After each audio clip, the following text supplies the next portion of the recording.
Thank you, Judge. Good morning. Chris Kessel for the people. Danielle, I'm the people. My apologies. Thank you. Gerald Gleason on behalf of Tamela Peterson. Good morning.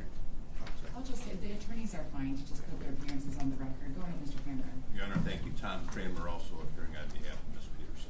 Good morning, Your Honor. Todd Flood on behalf of Mr. Marken. Good morning, Ellen Michaels on behalf of Aleta Moffitt.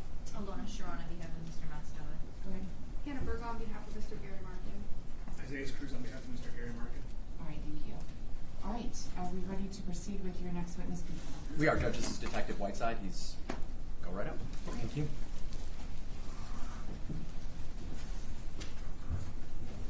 Please raise your hand and be sworn. Do you swear or affirm to tell the truth, the whole truth, and nothing but the truth? I do. Thank you. Have a seat. Thank you. Judge, if you'll just give me 1 second. Yes.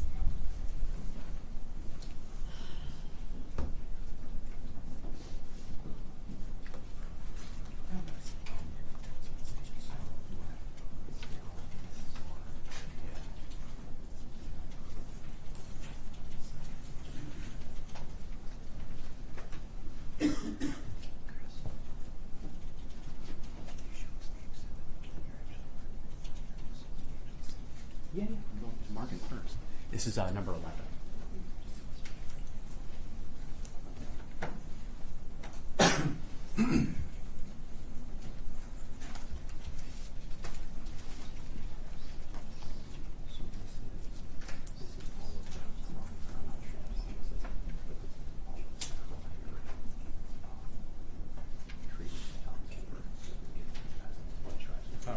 Somebody's getting it too? A little bit of it, yeah. So it's just no videos of each treatment. Correct. So you get like 11 A, B, C, D, something, which is which. Well, I'm asking in general questions on the observations of all of them. Now,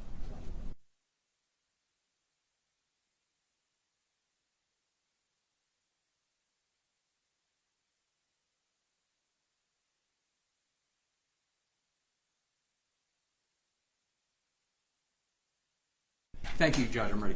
Sir, could you please state your name? Yeah, Ryan Whiteside. All right. Mr. Whiteside, how are you employed? I am a detective at the City of Troy Police Department. All right. Detective, what are your roles and responsibilities generally at Troy? I'm assigned to the Criminal Information Unit in investigations at Troy Police Department. I have a caseload in investigations along with doing digital forensics and video recovery. Okay. Do you have some additional training in digital forensics and video recovery? I do. Okay. Could you tell the court about that? I've been doing digital forensics for approximately 12 years, several hundred training hours with the U.S. Secret Service National Computer Forensics Institute down in Alabama.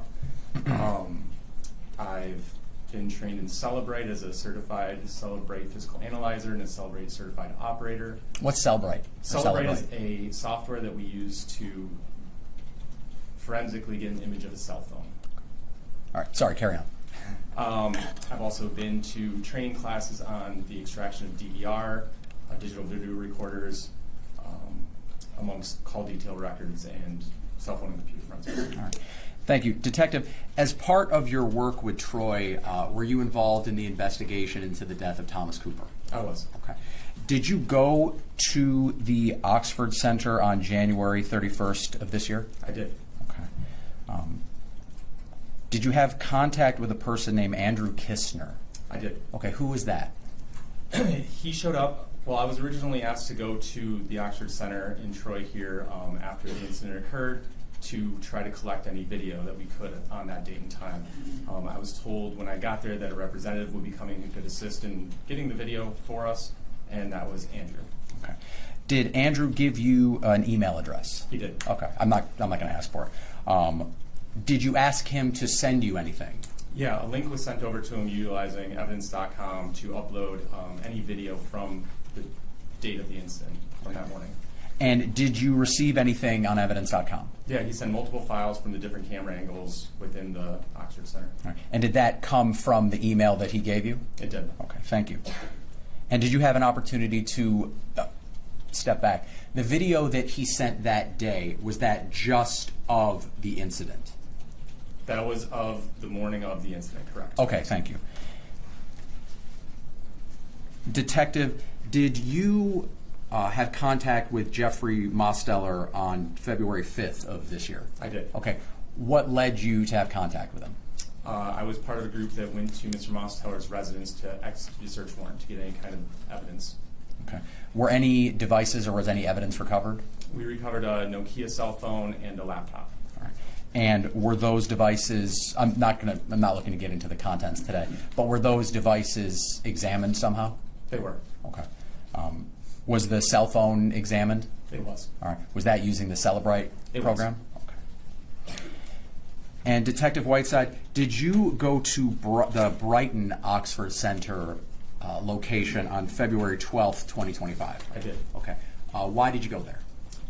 We were executing a search warrant at the Oxford Center in Brighton because when we had originally gotten video from the Oxford Center in Troy, we were told by Andrew at the time that the video would have to be remotely gathered by him at the Brighton location.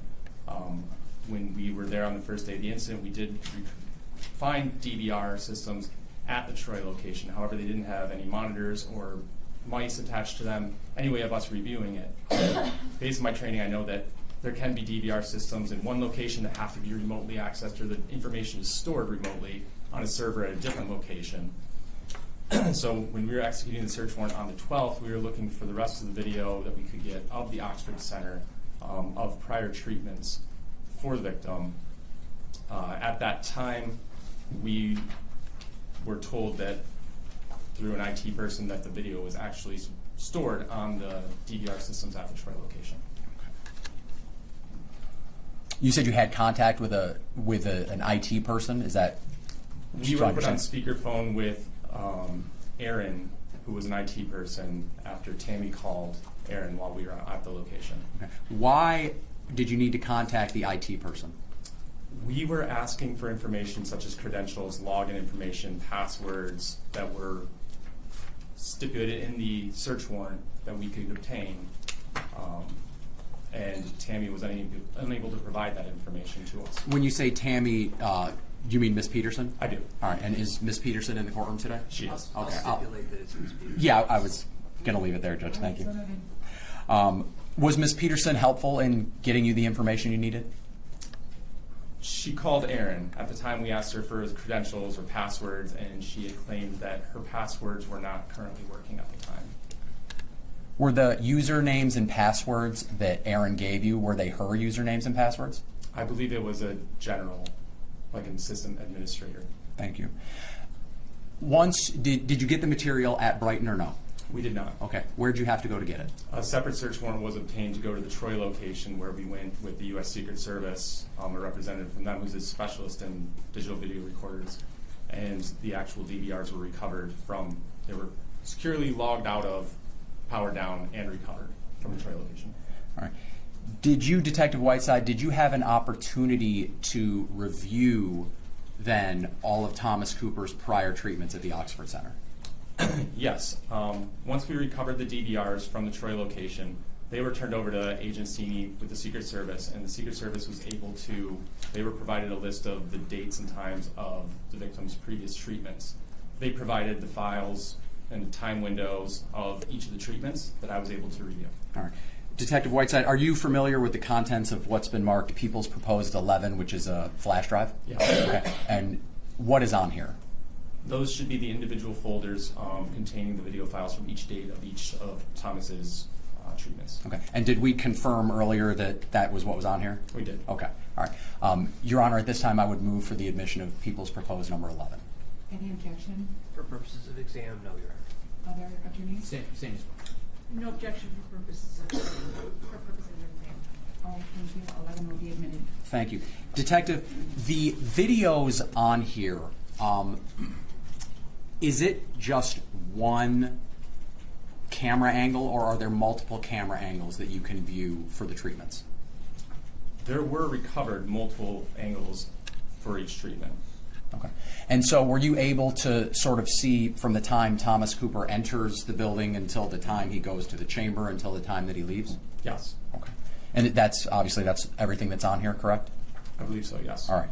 And while you were observing these videos, do you ever see Thomas Cooper wearing a strap around his wrist that connects him to the chamber during any of the treatments? No. Do you recall generally what Thomas Cooper is wearing when he's getting his treatments? I believe a majority of the time he was wearing pajamas. Okay. You're familiar, or I should say, are you familiar with, like a hospital gown? It's got the ties in the front of the back, and it's Yes. very airy. Okay. Does he appear to be wearing a gown of any kind during these treatments? No. Okay. Are there instances in which Thomas Cooper is given a blanket? Yes. Okay. Could you see where the blanket was coming from in some instances? Excuse me. Yes, in some of the instances it was coming right out of a dryer. And Detective Whiteside, forgive what sounds like a silly question, but have you ever taken things out of a dryer before? I have. All right. What sometimes happens when you pull things out of a dryer? Do you hear static? Objection relevance as to what happens on other occasions versus what may or may not have happened in this case. And he's not an expert on static electricity. Well, he doesn't need to be. That's why I laid the foundation. Have you ever, Judge? Sorry, too many thoughts at once. He doesn't need to be an expert to testify about what his experience is, which I think we all have, pulling things out of a dryer. And it's especially relevant because he's talked about he observed this type of action, he's observed this action on videos as it relates to Thomas Cooper. So that's why it's relevant. Except that in this case, we don't know what, if any, kind of anti-static devices were being used, the make of the dryer, the type of the dryer, the humidity in the room. That's what's relevant. This dryer on this day, not his experience doing laundry at home. And I think those are very good questions for cross, Judge, but on direct, I think he can answer these questions, and it is relevant. I'm going to allow the question. Thank you. If you've pulled clothes out of a dryer before, we were saying, correct? Correct. All right. And have you, while opening towels or other articles of clothing, have you felt or heard sort of snaps, static shocks? On occasion, yes. Okay. And your testimony is that you saw in instances people pulling towels directly out of the dryer and then giving them to Thomas Cooper? Correct. And then he would start his hyperbaric treatment? Not on every instance. Sure. But yes. Okay. Do you recall, did you watch the full 360 view of the treatment where Thomas died? Yes. Okay. Was a towel pulled out of the dryer on that occasion? Or a towel or a blanket, I'm sorry? I don't recall, no. Okay.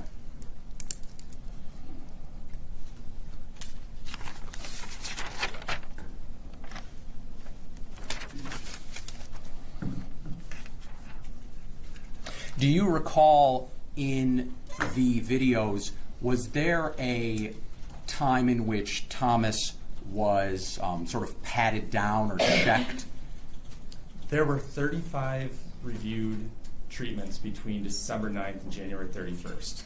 There was one video, one treatment, that it appeared that Thomas was patted down and they appeared to be searching if he had anything on him that he wasn't supposed to. Okay. Do you recall? I'm going to make an objection here as to both the question and the response. I wanted to wait to hear what the response was. What happened on the 35 prior treatments is not relevant to what happened on the day of this incident.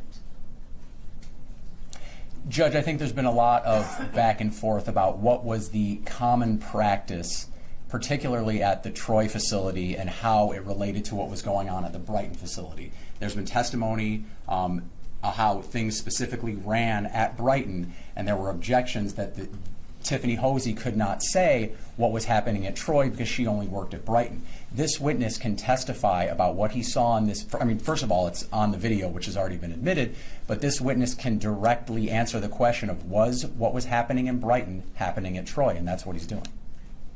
And I hadn't objected to the admission of the video of the other previous visits yet because I didn't know what it was being used for. If it's being used to show what it was being asked about now, whether or not a safety check was done on these other occasions, I renew my relevancy objection. It's not relevant what was done any other day except the day in question. I'm struggling to understand that line of thinking.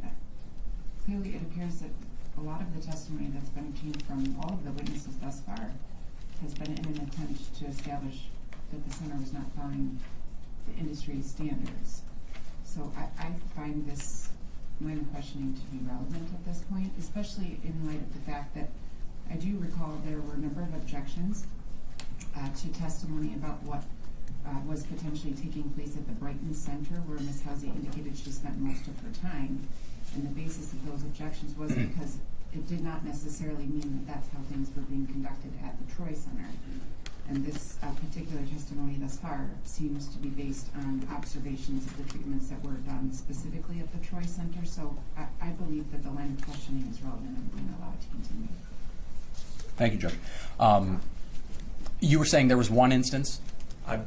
December 12th, it appeared that he was patted down prior. Other than that, I never saw anything that from my perspective or my knowledge of the procedure, would have appeared to be a safety check. Okay. Did a safety check occur during the treatment that ultimately led in the fire? No. Okay. Were there instances in which was Thomas always, did he have his shoes off all the time when he was in the chamber? The shoes were always removed prior to going into the chamber. Sometimes it was by the person working there, and sometimes it was by his mother. Okay.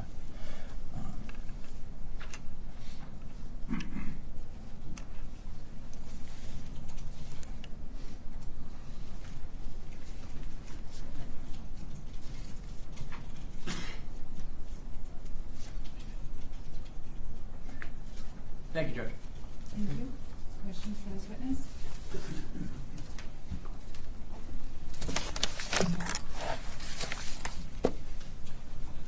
I have a moment, Your Honor. Yes. Detective Whiteside, how long have you been a detective? About 14 years. There was a Barry Whiteside. Is that your dad? It's my father. All right, so you're second generation Troy PD, right? I am. Okay. Tell him I said hello when you see him. All right.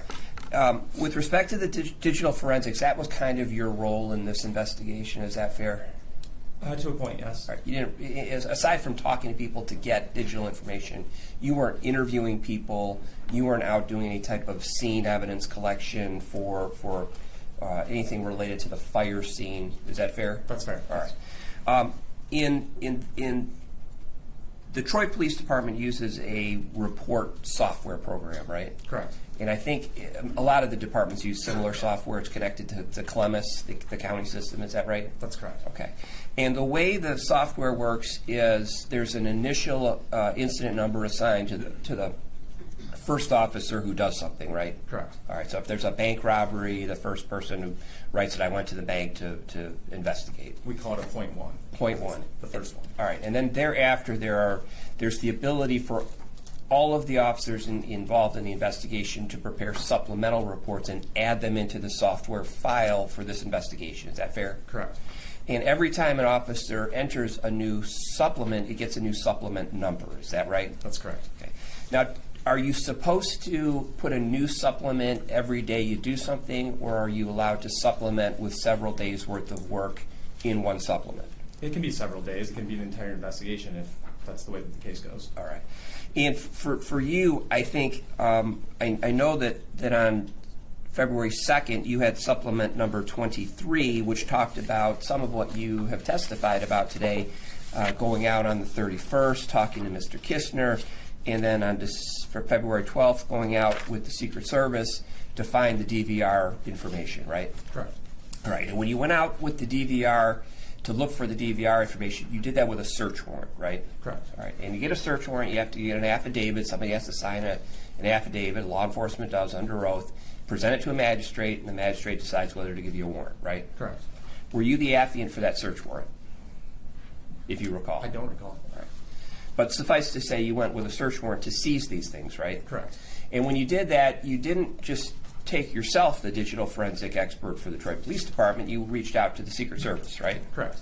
Who decided to reach out to the Secret Service? I don't recall whose initial idea that was. All right. The Oakland County Sheriff's Department also has similar services available, right? They do. All right. And you have experience in DVR as well, right? Correct. But someone decided that the Secret Service should be involved too. Yes. All right. And was that someone at the Troy Police Department or the Attorney General's office or who? That would have been at Troy Police Department, and I remember the reasoning for it. I just don't remember who initially said the idea or reached out. And the reasoning was they had some additional expertise that you wanted to make use of?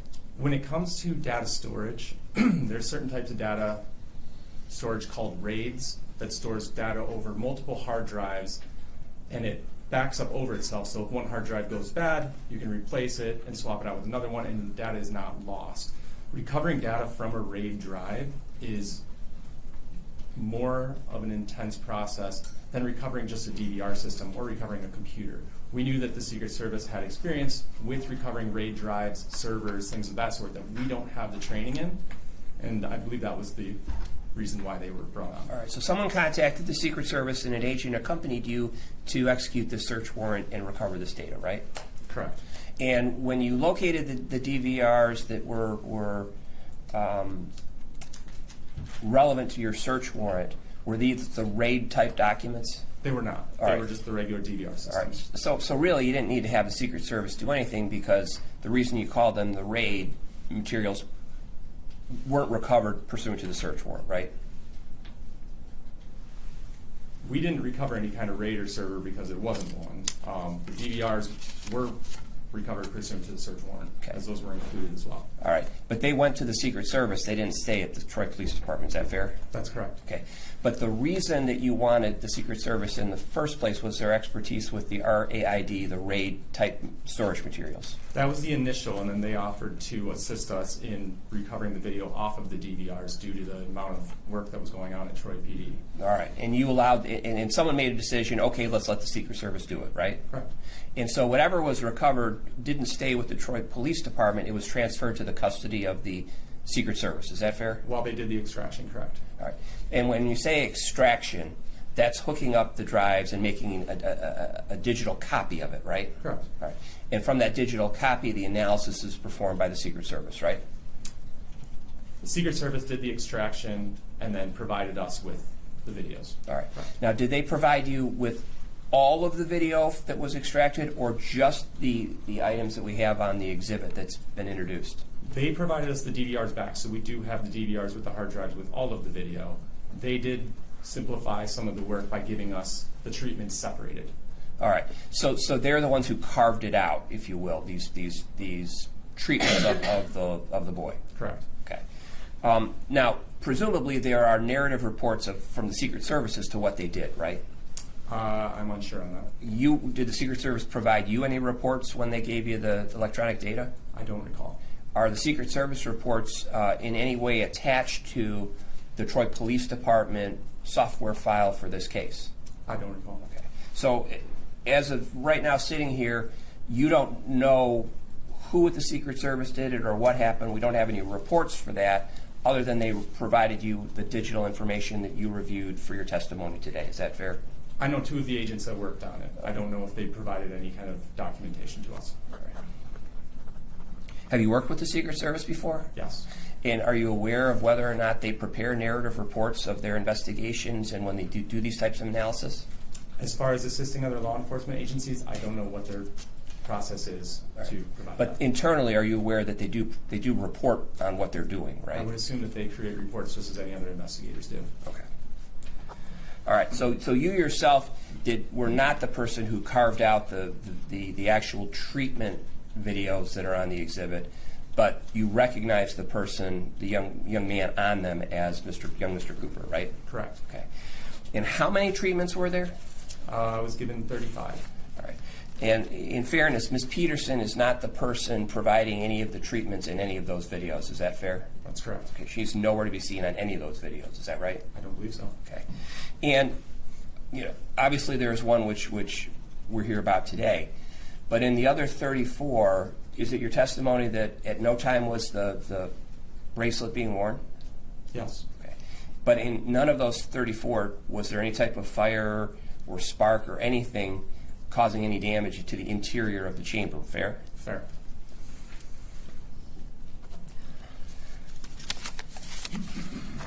Did you prepare a supplemental report of your review of these treatment snippets I did. Okay, and do you know when you entered that report in the Troy software program?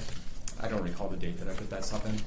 Do you know whether it was before or after the charges were issued against these 4 defendants? I don't know. Okay. If I don't have a supplement of that activity in my report, it's somewhere. You did it. You know you did it. I just don't have it. Is that fair? If you don't have it in front of you, I did a supplement report along with an attachment on a spreadsheet that documented each of the incidents and times. All right. Now, my understanding of the software program is, when it's printed out, you get what's in the program in the software at the record at the time. So if I'm given something in March or April and things happen later on, that's not given to me. I'm only given what's printed out or what's in the file at the time, right? You can only be given what's entered at the time you're given it. Okay. All right. Your Honor, may I approach the witness real quick? Yes. This appears to be a Troy Police case report. Are you familiar with the layout? Correct. And when the report's created to be given to someone, it's usually got a created date at the bottom, right? Usually, yes. Okay, and then you see one here? Correct. Okay. So if I want the most updated Troy Police Department report, I'd want one with today's date on it, right, with the created on today, because that would have everything that was done, right? That's correct. All right, now, is it Troy Police protocol that all of the search warrants that are done as part of an investigation are attached into the software record for the case? A copy of the search warrant? Right. I know a copy is provided to the court. I don't know if in our regular general orders it is required to include it in the report as an attachment. All right, well, let me ask you, you've done search warrants before, right? I have. All right, and when you do it, do you attach it to reports that you're working on? Typically, yes. All right. Now, the items that you seize as part of a search warrant, sometimes that can be a whole lot of data, right? These computer files are enormous, right? Correct. And you can't attach those because of the size to the Troy Police Department report, right? Correct. Where are those stored? We have a network storage drive at Troy Police Department where that is backed up on. All right. So, again, if I wanted to get everything it's a bad question. Everything for each investigation, is it segregated by investigation on this drive?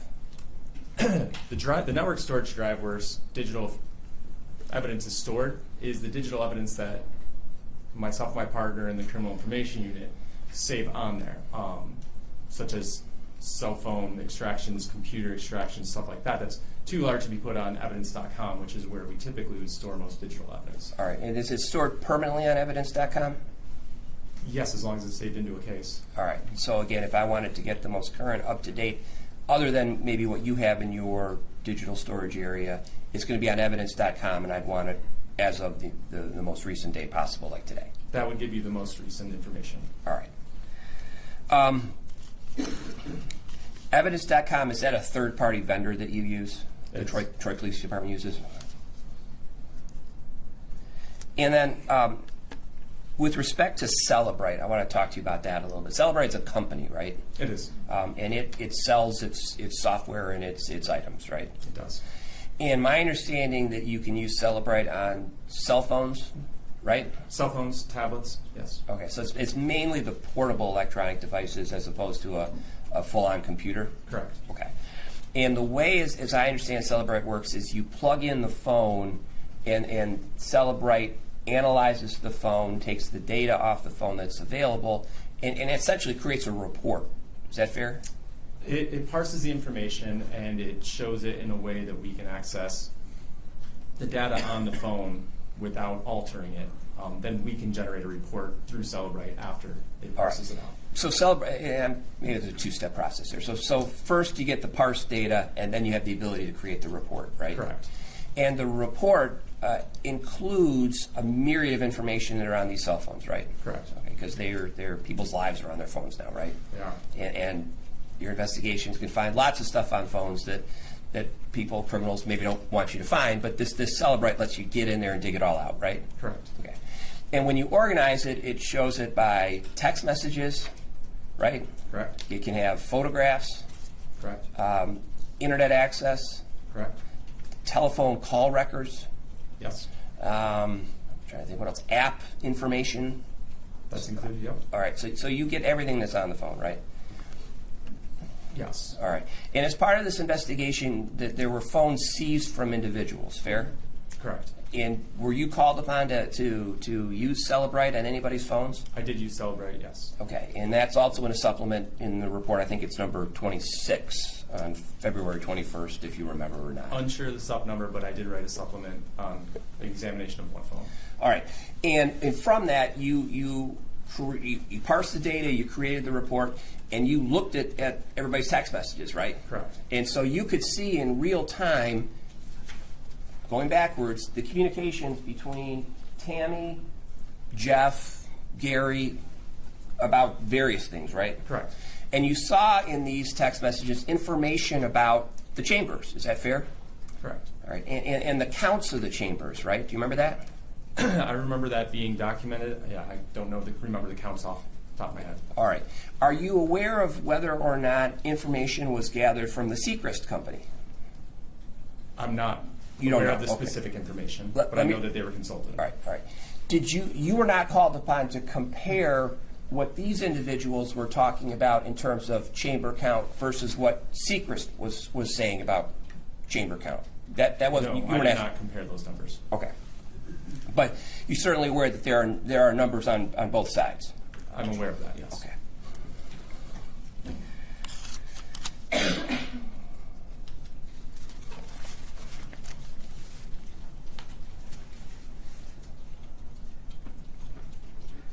Here, I have no further questions. Thank you.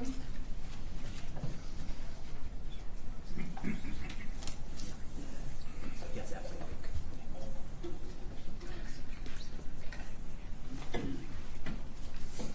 Good morning, Detective Whiteside. Good morning. I just have a few questions. My colleague, Mr. Gleason, asked about the videos. You never saw Mr. Marken in any videos, did you? My client. He can stand up for you. The guy with the glasses. I don't believe so, no. Okay. I want to talk a little bit about your expertise in cell tower usage. Okay. You've done that before. I have. Basically, to give a location of where a cell phone is, Yes. Well, And- a general area. general area based off of, triangulation of towers, correct? Correct. And did you ever do that in this case? I don't believe I ever did any call detail record mapping, no. So if that was requested by you or by someone to you, you could check my client's cell phone and where and when, if that cell phone ever went to the city of Troy. Is that fair to say? It's not quite that simple, but if we were provided call detail records that had location information, depending on the type of record, we could see if it was contacting a cell tower or if it was utilizing a cell tower Within the city of Troy. within the city, right? Okay. Over a certain period of time? Depends on the type of call detail record, correct? And you could subpoena the cell phone company to get those particular records based on law enforcement to get that and do the triangulation process, yes? Correct. Over a period of how many years? I'm not quite sure of the retention. I know that for certain types of records, such as timing advance, that would show when a cell phone tower just touches a cell tower, not even transmitting full data. Those are usually within 30 days of the requested date. And then there's also within your expertise, we've seen you and others track people by going by a store that has the internet process that connects to an app. It's more difficult to locate some of those locations, but if your phone connects with a Wi-Fi or it connects with, it uses location information based on an app's request, that information will sometimes be stored on the phone. Would that be helpful to determine a time and date, potentially anyway, to see how much time had passed since my client might have been to the Troy, facility? That would depend on cell phone usage and when the records were obtained, what records they were requesting. Well, as an investigator, we want to solve things. Fair enough to say? We don't want to come to a conclusion and fit our evidence into the conclusion, do we? No. That's like rule number one as being a detective, right? Yes, sir. So, no one asked you to do that? You're not the officer in charge of this case, correct? I am not the officer in charge of the case. Very well. Just a couple more questions. You were asked to extract some cell phone through Cellbrite of text messages that took place between my client, or from my client's cell phone. Is that fair? Which client is yours, I'm sorry? Mine's Mr. Marken.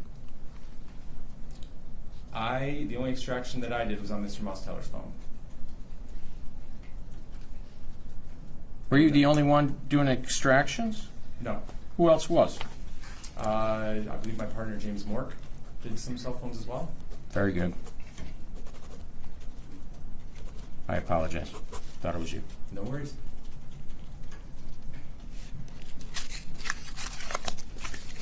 Pleasure to see you again. Thank you. You as well, sir.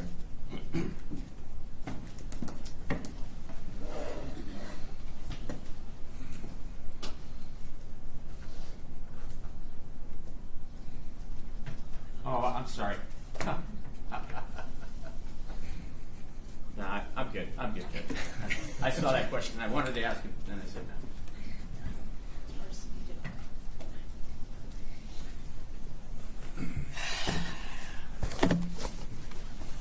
Good morning. Good morning. How are you? Doing well. Yourself? Good, thank you so much. My name's Ellen Michaels, and I represent Aleta Moffitt. Okay. And I have some follow-up questions for you as well. If you keep your voice up just a touch, I don't hear so well. I'll do my best. Thank you so much. I'm gonna move backwards in time. So, you were asked some questions about the cell phone extraction that you did do on Mr. Mosteller's phone, right? Correct. And that relates to an entry into the police report dated February 21, 2025, correct? I'm not sure what date that the report was generated, but that would be about the time frame. And there was a conversation that was between numerous parties, correct? Correct. In fact, I think you stated it was between Tammy, Jeff, and Gary. And I believe there was a number that was not stored in contacts. Okay. Now, Aleta Moffitt was not part of that conversation, correct? I don't believe so.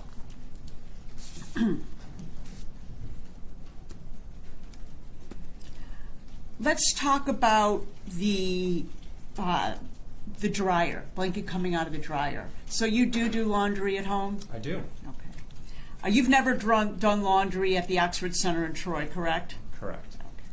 Now, but you did view the video of laundry being done at the Troy Center owned by Oxford, right? The laundry room could be seen from the camera angles that were provided, and yes, there was at times tumbling items in the dryer and items removed from the dryer. Okay, great. So let's talk about that.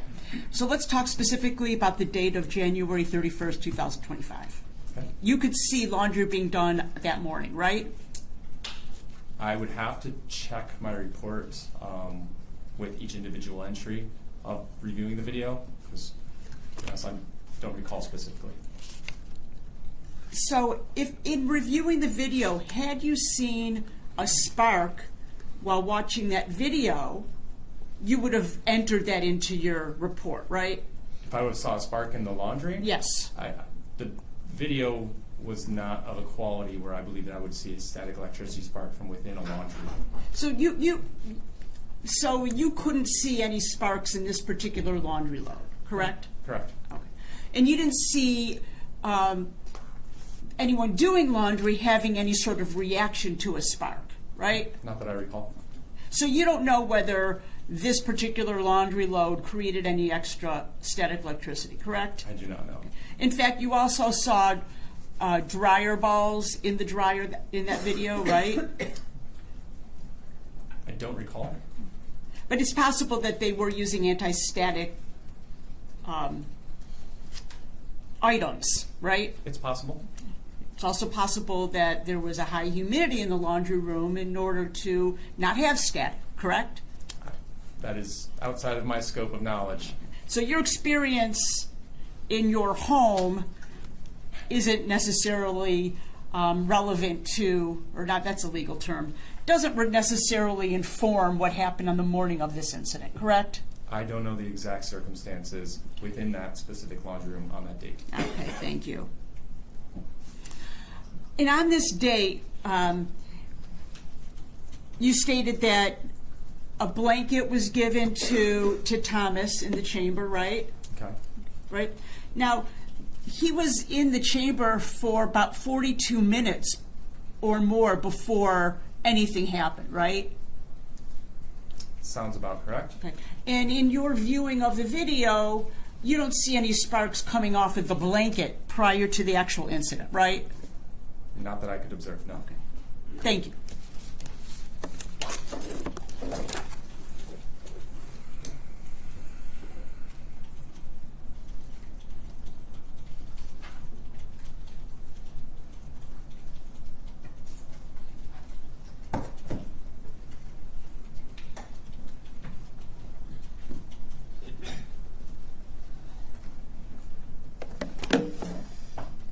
Good morning, how are you? Doing well, how are you? I'm okay.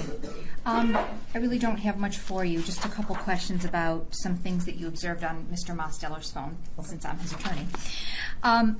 You had discovered some text messages, correspondence, between Mr. Mosteller and Tammy Peterson regarding cycle numbers on the chambers located at Troy, is that correct? I did document a text message between the two about this.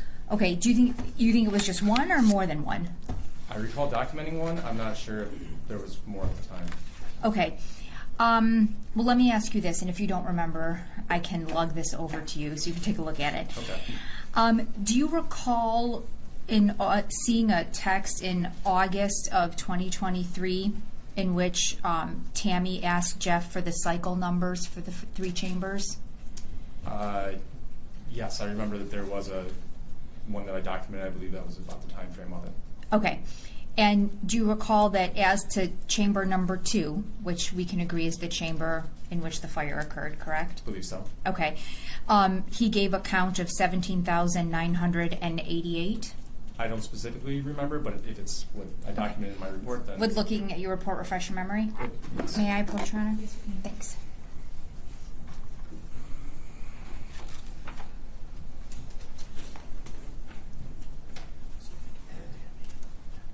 Okay.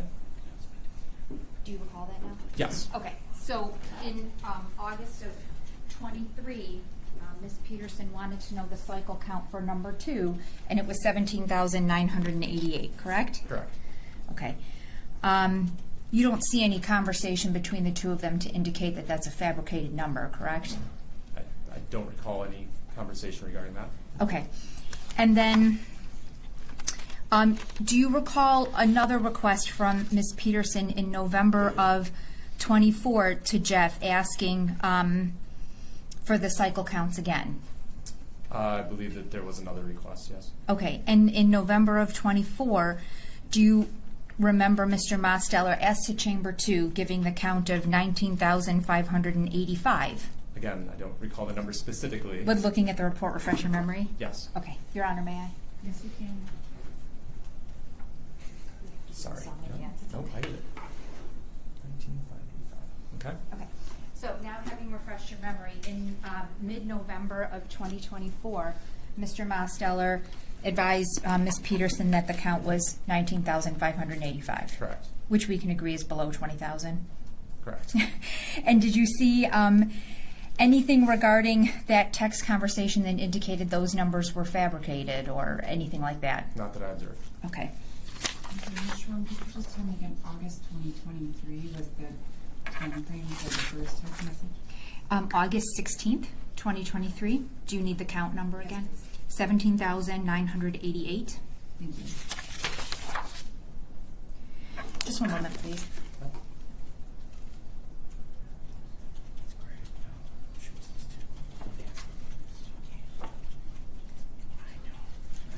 Thank you very much. That's all. Thank you. Okay. Questions for this witness on redirect? No, Judge, thank you. All right, thank you. You can step down. Thank you.